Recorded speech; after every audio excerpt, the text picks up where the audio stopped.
Drop and Give Me 20 is brought to you by Germono Advertising Company. Drop and Give Me 20 is the podcast for military entrepreneurs. Each episode is around 20 minutes long, giving entrepreneurs a glimpse into the life of other successful military entrepreneurs, learning from their obstacles and gaining insight and inspiration.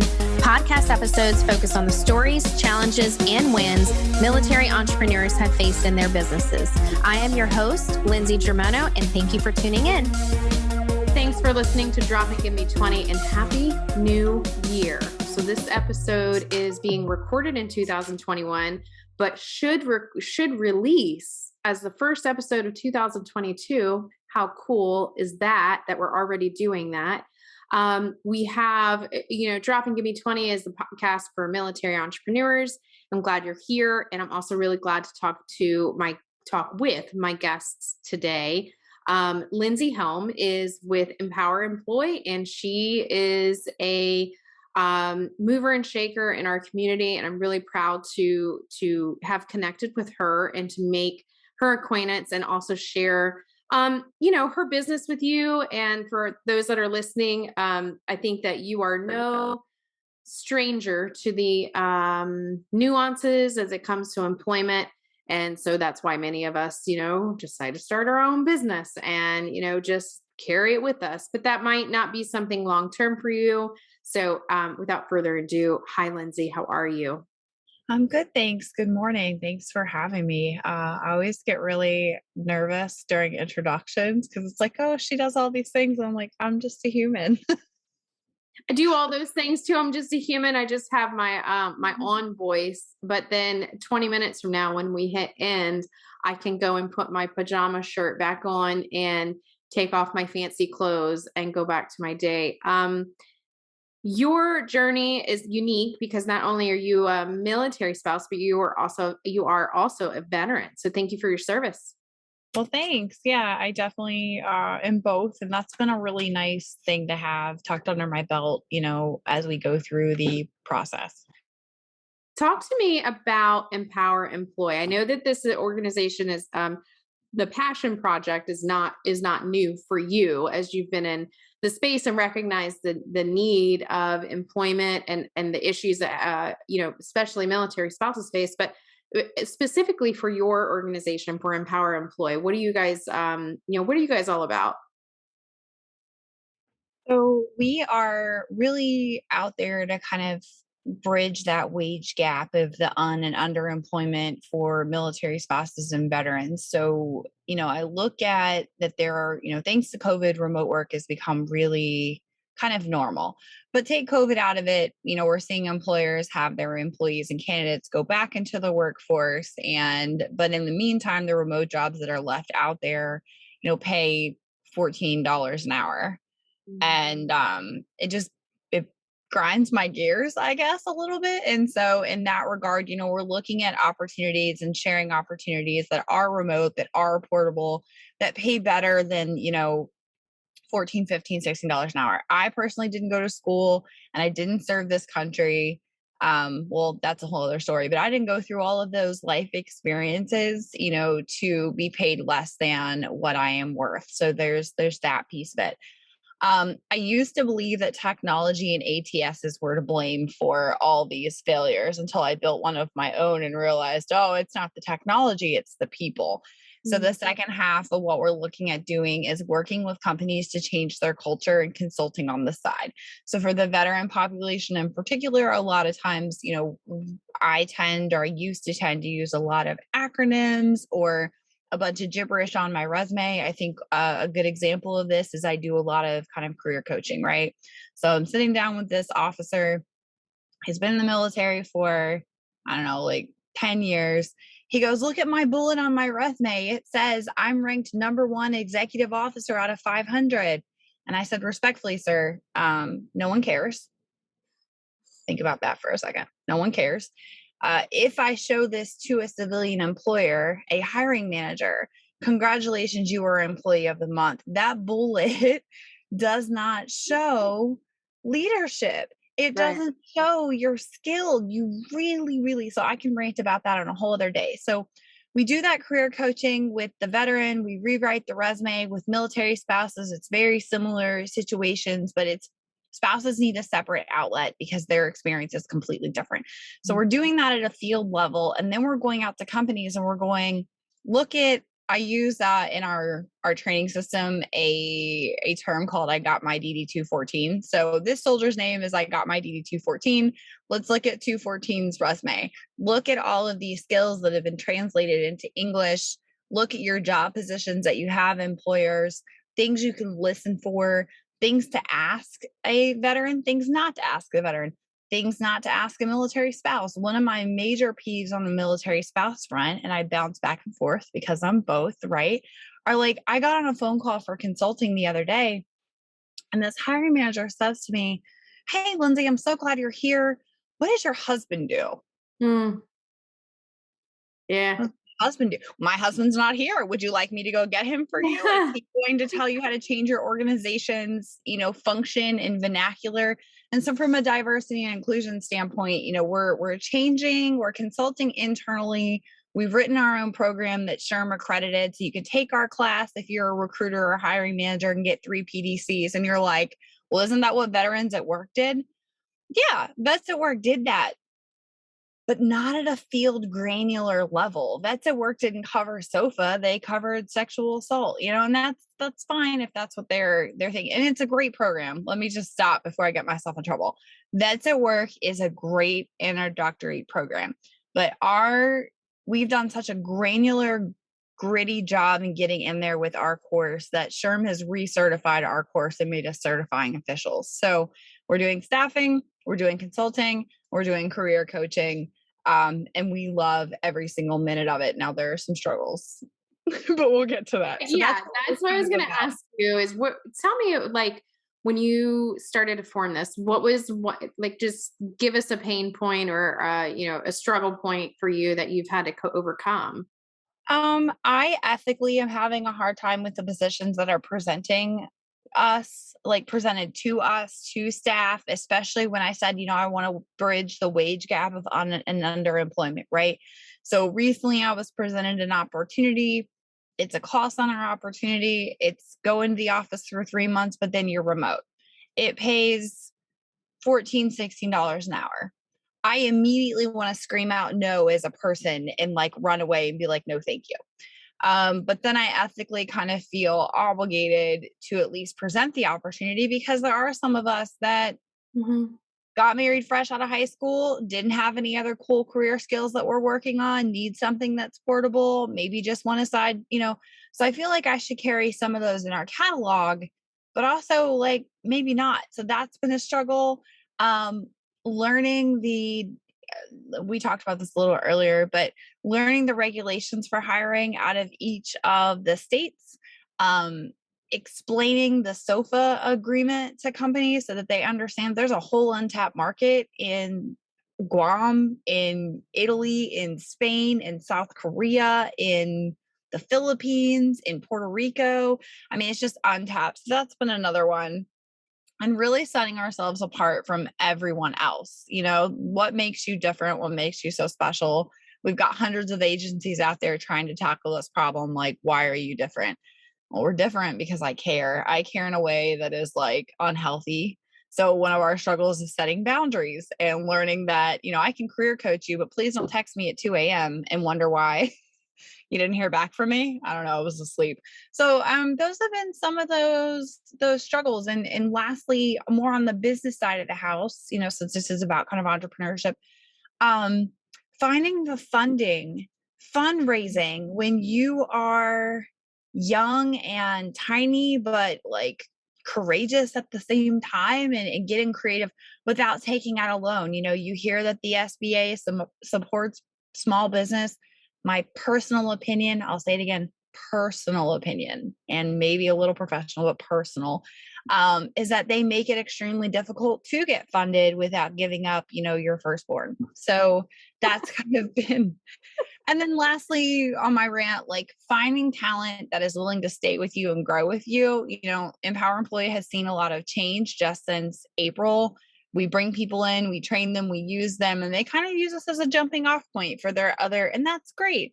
but man, please come here and stay. Yeah. We need that growth, and this high turnover for us has been a little bit of a struggle. And I think it's because people get uncomfortable with the startup model. And Mhm. I understand it makes me uncomfortable too. Like I get scared every day. I wake up and I'm like, oh Lord, today is the day. We're gonna do something awesome. I don't know what it is, but we're gonna do something. So so those are a lot of like struggles as a business that we've, faced. But overall, it's been a lot of champion wins for us, which I wake up every day also surprised. I'm like, oh, It's like a yay. roller coaster, isn't it? It's like, Yeah, sometimes like I'm not gonna lie, from a business perspective, I wake up and I'm like, yeah, today's the day. I'm doing this. yeah. Tomorrow I will wake up and be like, what am I doing? How do I get out of this? How do I sell off all of my equity, get my money back, and just go back to corporate America? I'm good. And on days like that, I call a mentor or my therapist, also known as Stella Rosa. I'm just kidding, my therapist or my mentorship. And we talk about the struggles of what it's like to do your own thing. It's exhausting. It can be Yeah. very exhausting. You have to learn to run your business. Don't let it run you. Mhm. I am guilty of both. So yeah, it's been a lot this year. But I also think that there are seasons, so some of the seasons that you kind of go in, we talked a little bit about this in previous episodes, just sometimes you're just needed to be in the business a little bit more than on the business. And then there are some times where you're working on the business, not in it. So this whole work life balance and the balance of even with things like time blocking and chunking your day into tasks, there's always going to be kind of a boomerang that gets thrown in, and then keeping that energy level up, because as soon as your energy level starts to dip, right, then you're like, "Oh, why am I doing this?" But I mean, all that, and that's something that I think that our listeners can really relate to as they start listening to those journeys. What has been something that if you could give a piece of advice to someone who's getting ready to kind of get this idea in fruition and into motion, what would you tell them? So narrow it down, like Mhm. hone one skill and do that one skill until you're ready to grow. And I actually made this announcement to my team yesterday. I listed all those things we're doing, right? Before I listed those 3 lines of business, there were like 5 of them. And I'm about to start kind of cutting the lines, if you will.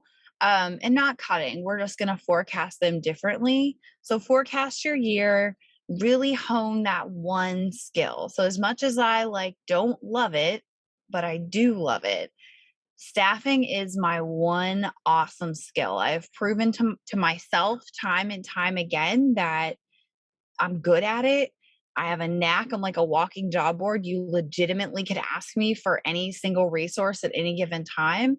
So now that I'm starting to hone this and really focus on this one thing that I want to grow, the goal that I set, this is what I wanted. These opportunities are producing themselves almost faster than I can go, oh my gosh, like I get it. And so yeah, just hone that one thing, like set that one goal and do it really well to the point that it's a self-licking ice cream cone. See my class for definition, meaning that it's a workflow that is improved, that you're constantly improving and growing. And then once that is like going, then you can turn to something else, and be so patient. Yeah. Not my strong suit. Tough. Yeah, it's Like, tough. I sit in the corner and I pace and I like I've given myself gray hair over like being in a hurry to get things done. And like if you're not careful and you're not patient, especially when you're working with a team, you'll develop toxic leadership and a Mhm. toxic organization. Go, go, go, go, go, go, go, go, go, go, go, go, go is not the type of organization you want to have. Right. I agree. When people think of, connecting with you, where do you recommend that they connect with you? What's your preferred, portal or source? LinkedIn or email is probably the better way. A lot of people tend to crawl into my personal Facebook inbox. And then Yeah. as part of the boundaries for me, I do I'm going to hell. I do try to respond to every single person, but I get so overwhelmed between personal messages and private messages. It gets to be a lot. So it's best to, if you're going to hit us up on Facebook or you want information on Facebook, go to the Empower Employee business page. We have a team that will manage that. They are just as cool as me. And I am not unreachable. In fact, I'm too available and I will squirrel and like pump you up, and then I won't get done what I need to get done. So LinkedIn or that Facebook page is probably the best way. Fantastic. So I'm going to switch to sort of some lighter stuff. Yeah. But not really, but still businessy as we start to wrap this up. So my first question is, if someone was listening now that you could connect with, that Lindsay, you could connect with, that would really increase your business, who would that be? That's a tough one because it depends on which line of business I really want to focus on. So from the staffing perspective, I finally got the attention of a company that I really love. So I'm going to sit on that. But if I could get the attention of one person, Andrew Dennis at Indeed.com, we are supposed to meet with him actually at the end of the month. Indeed has an amazing platform and they use their technology on a larger scale, but I'd really like to hear about how they're developing their military spouse programs. There are other very large companies, Facebook, Google. They're making huge feats in their military spouse programs, but I feel like they're very veteran heavy. Yeah. And so from the spouse perspective, I'd like to hear from them large scale, even if it's just 10 minutes to hear about how they're developing their program. So I could just take 2 minutes and be like, hey, as a spouse, here are some things that you're missing. If I was going to talk about one more company, let's give Amazon a huge shout out, like in Beth Conlon. The stuff that woman is, well, I don't know, get excited. The stuff she is doing over there from a military affairs program management internal to that company is game changing. It is game changing. Like, build out a returnship program. I'm sure that was in the works, but I promise you, Beth has been in the ears of every single person. And I got to work with her when I was at Amazon. And much like she's a normal human, she is the sweetest, most humble human. So they are doing amazing things over there. I think I would just like to see them change, not lower the bar because we want good talent, but reevaluate their programs requiring a bachelor's degree for military spouses to get into into some of their like programs, but also like they are doing returnship with lesser things. So just opening up their fields, I guess, they're starting to get out of just like hiring for those tech roles and like program management, IT, finance. So I think they're doing an amazing job. They're a great company to model after. Nice. So for those that are listening, what happens in the military entrepreneurial space, as many of you know, is once you start with one person, then it opens up and then you've started working with 5 other people and then everybody knows each other. And it's just such a cool, it really is such a cool community. As much as we say that we have, frustrations with it, I love it. So I love that part of it.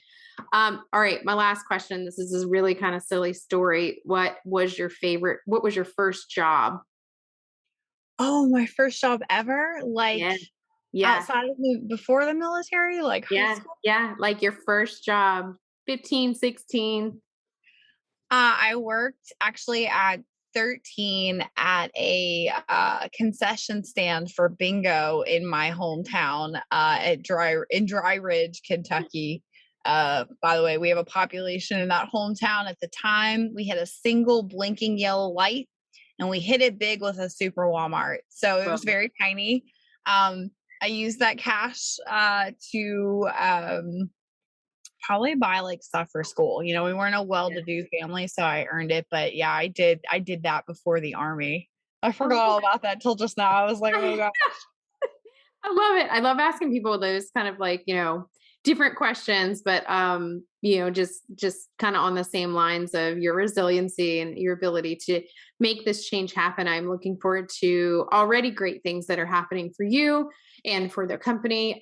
For those that are listening, definitely check out Lindsay's company, Empower Employee, and connect with her on LinkedIn. She's a valuable asset. And then we will, we will see great things from this company. And I think that the more organizations and the more companies that are doing the lines of focuses that you have, the better it is for everybody. So thank you, Lindsay, for coming on and sharing your story and sharing more about Empower Employ. And for those that are listening, do connect with Lindsay. Thanks for tuning in to another episode of Drop and Give Me 20. Dropping Give Me 20 is brought to you by Germono Advertising Company, and we would love to invite you into our network of military entrepreneurs on Facebook. Just search for Drop and Give Me 20 and join the Facebook group.